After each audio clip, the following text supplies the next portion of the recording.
The whales are gobbling up more. Are we talking market rebound? We're going to talk XRP price along with the SEC Ripple appeal update. That's right, the SEC caved, but Ripple didn't. I say lots of naughty things, so here's your warning. Oh, and you want to know when the SEC new El Jefe gets confirmed? I've got that for you as well. But before we get into the crypto news, you know the deal, Lemon Peel. You, the viewer, matter most. That's why your comments come first, except for this one. Look what I got up on the screen. I ordered some LEDs for the channel. That's right, choo choo bitches. Now your comments. Scott Turner's small penis, love the name, says you need more Kennedy clips in your posts.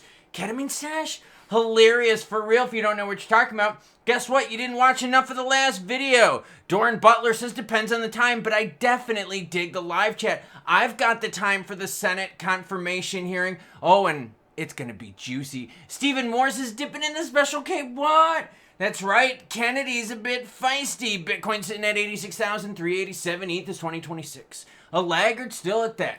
XRP at 243, while BNB's at 632. Sol at 133, 8 at 71.5. Pi is under $1, and it seems like it's a big steaming pile of shit. Sailor hints at impending BTC purchase after the latest capital raise. Okay, I gotta share this with you. There's something really interesting about this. And he posts this stuff. Oh yeah, and it's all linked down below. These charts here, these orange blobs, the bigger the blob, the bigger the dollar amount of purchase, right? The more BTC, you know, the more big stuff, right? Okay, so as you can see, he's made a lot of purchases here at like 90,000 on up. So my guy's kind of in the red here as of late. But what he's saying is this screen, this chart needs more orange. What we get to do here is use Sailor's buying to track what people are kind of letting him get away with. And what I mean by that is think, all of these BTC purchases that you see on orange up in the screen right here, these are all using like selling future stock, right? Selling future debt. So this is coming from the public shareholders. And you heard what I said there, the public, all right? So the investing public is going to tell us, hey, we'll give you more money to keep buying, or no, we're slapping that hand. You're not spending anymore. You're making the credit card mouth, girlfriend. That's not good. And you haven't been putting out. And what's very interesting about this chart is this right here. This is his average, this green hash line. Look at how since November, his average price has freaking skyrocketed. Like has gone from right around 40,000 to right around like 64, 65,000. So for real, the whales are buying, and we get to track to see what the public allows. Because if the public isn't down with this stuff, they're not going to keep going in and raising more capital. They're not going to be able to keep selling the shares, and they're not going to be able to sell future notes and all that stuff. And yeah, then what? Well, then we'll be able to track it, so just follow along. Okay, I asked you, should we cover the Senate confirmation hearing? 81% of you said let's cover it. Klaus, when is the time? March 27th, 10 a.m. Eastern time. I'll start the live stream a little early, get some questions. If you got them, and it's questions regarding anything. If you've ever been to any of these live streams, they're freaking so much fun because not only do we learn stuff, but we actually have a good time. And there's some really crazy questions from some of y'all, and yes, I do answer them. This is going to be for not only Atkins, but I think there's 2 other people that are in this hearing. So most likely, if they do the Atkins stuff, basically what we'll do, we'll play it by ear. If it sucks balls, don't worry, I can shut it down soon, but that'll be up to you. Remember, you decide the direction of the channel. That's why I keep asking you these questions. Should I cover the Senate confirmation hearing? Are you happy with the crypto summit and Trump strategic reserves?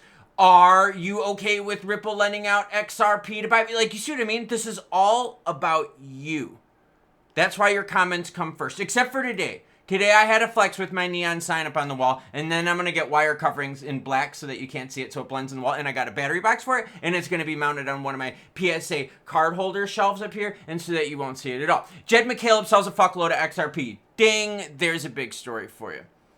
Basically, I'm sharing this because I want you to read his comment. This is still garnering attention now, and a lot of people now are starting to look at him doing the same thing with Stellar.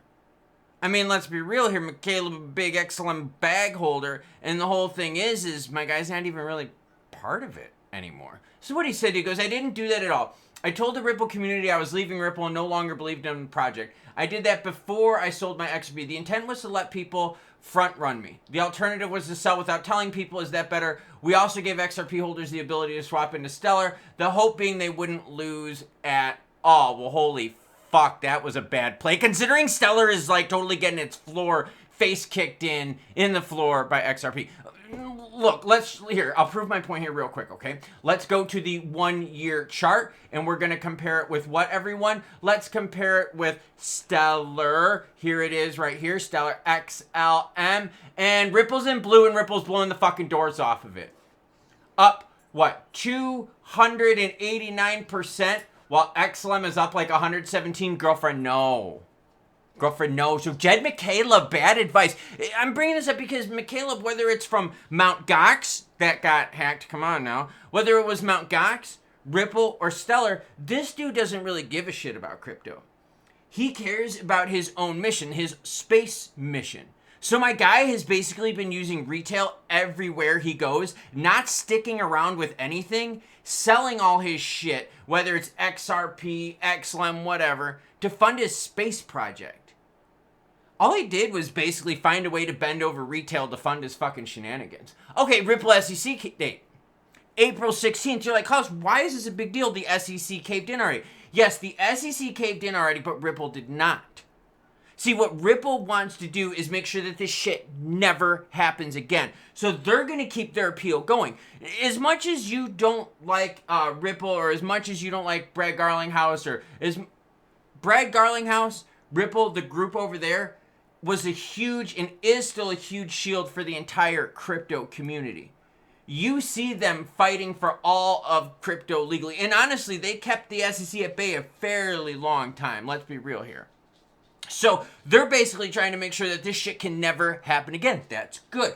Ripple Labs developed a draft submission outline for its planned appeal during the SEC lawsuit. The present company filing at the court seeks increased case duration with an April 16th, 2025 deadline for their submission opinion. See what I'm saying? So we got time until that happens. What's interesting about this is this going to keep XRP and Ripple relevant. Who hasn't been relevant? I don't mean to be kicking a horse that's lying on the ground or whatever the phrase is right now, but for real. Jed wants to throw some fire out there, gave XRP holders the ability to swap into Stellar, the hope being they wouldn't lose it all. Wrong answer, Jed. But thanks for bending over retail to fund your space program. Either way, I wanted to share this because this is going to keep XRP relevant. Volume, by the way, right at 2 billion, 1.96 to be exact. Let's go to the 15-minute candlestick to see if anything's popping out. And you can see, clear as day since the 20th. We've been a little bit of sideways action. Kind of bouncing up between 235 and like 242. Nothing too exciting, nothing too crazy. My alerts are 245 on the high side, 230 on the low side. It's been a boring weekend. In terms of price, now the news has been hot. I had a video earlier today about some juicy news. Tornado Cash got rid of their sanctions this last week. That's a big one. These are all wins here for decentralization, open source code, which is a lot of this stuff is built on. As much as you don't like Stellar XLM sometimes, guess what? It's open source. So that was a fight for open source. So go Tornado Cash. Yeah, these are big changes, and now we finally got the hearing confirmation date. Think about this. Trump sworn in, what was it, January 20th? This is 2 months and a week later, and we're still getting heads of departments sworn in. Wow, how fast the government works, everyone. And the SEC is huge because the SEC is what is out there to protect the primary investors when it comes to securities. But it's cool. 2 months and a week ain't shit because we've been waiting for years. Either way, XRP's gonna stay relevant. Can't tell you the same about Jed's space mission. Maybe the aliens will fucking take XLM as payment. Hearings updated. Sailor and the whales buying more. Are we gonna use that information to track public investor sentiment in regards to BTC and its risk? Yes, we can. Juicy news? You bet your butt. A hot ass sign that I can put at the end of the videos? Hell yeah, I'm gonna do it at the end of this one. Well, sorry, I just had to change the camera angle up a little bit so you could see the sign. Yeah, and it even dims and does stupid lighting effects and stupid stuff like that. You really crank it up, it could blind the ever-living hell out of you. I probably just got like radiation like all in the back of my neck right there. Either way, There's a lot going on right now in the crypto verse, and a lot of it has to do with things finally happening. We're finally getting a little SEC action. We're finally getting some regs, in terms of stable coins. So yeah, things are changing. But it's still super freaking slow and super freaking a slooper. I see that. Super freaking annoying. See, I mess up too. I'll leave that in there. So now I'm sitting here going, okay, cool. Ripple's going to stay relevant. That's going to keep XRP relevant. Ripple, as much as you don't like them as a company, as much as you think Garlinghouse is a boob or whatever, as much as you're an XLM fanboy or fanboy BTC, Ripple as a whole has been the shield for the greater crypto community. And that's why they didn't cancel their cross appeal. They're like, no, bitch, we're going to go after you now to make sure that this shit doesn't happen again. So I'm going to end the video. Well, me, stupid. I have to now change my camera, move it back up again, just so you can see the sign. Hold on. I'll do it. All right, we're going to end the video like this. What? Choo-choo what? Choo-choo bitches.